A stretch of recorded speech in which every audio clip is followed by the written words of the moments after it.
and welcome. This is Systems of Equations vocabulary. And there are 4 words that you are going to have to be able to use to describe the graphs of systems of equations. So the first one is the word consistent, and it means that there's at least one solution. And we'll look at some examples of what these look like in a minute. But at least one means it can be one or more. Remember, when we have that kind of language, it would be one or more. Inconsistent, so it's either going to be consistent or inconsistent, one of those two, is no solution. In other words, the lines are parallel. For systems of equations, as we learned already, remember that the intersection is where the answer is. That's the solution to the system of equations. And they can be the same line and have infinitely many solutions.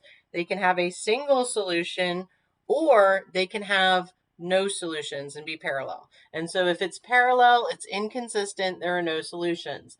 If it has at least one, so it intersects once the two lines, or they're the same line, so they have infinitely many solutions, then it's going to be consistent.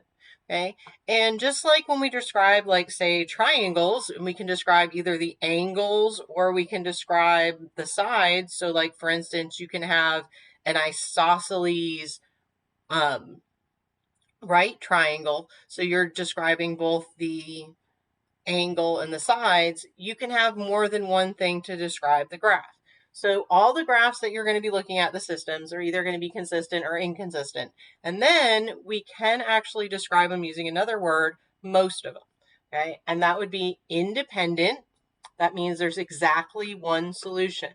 So for instance, when a graph just intersects like this, that would be a consistent independent graph. So that means that you can describe it with both of those words. Dependent means it has an infinite number of solutions.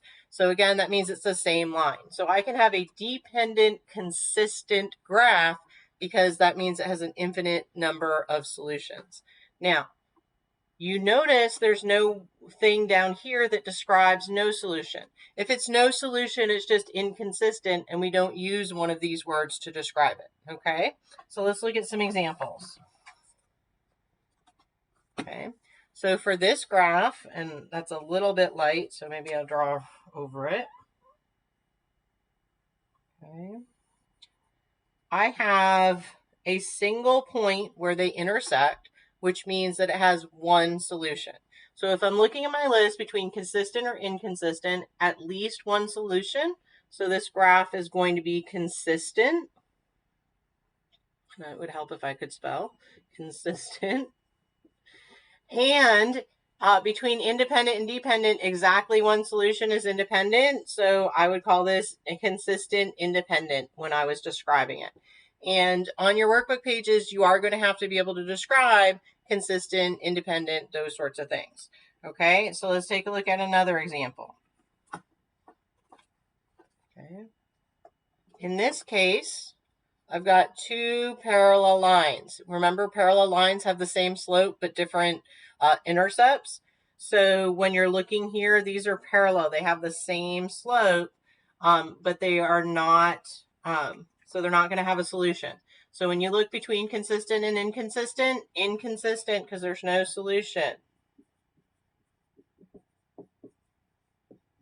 Okay, and then between independent and dependent, it's not going to be either because these talk about having solutions and this doesn't have a solution. So therefore, this is just an inconsistent graph. It's not going to be dependent or independent. Okay.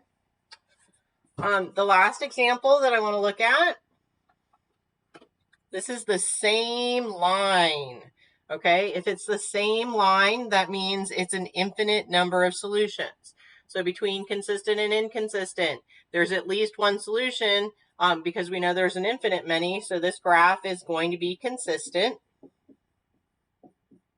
And between independent and dependent, well, this has exactly one. Dependent would be infinitely many. So this would be consistent dependent.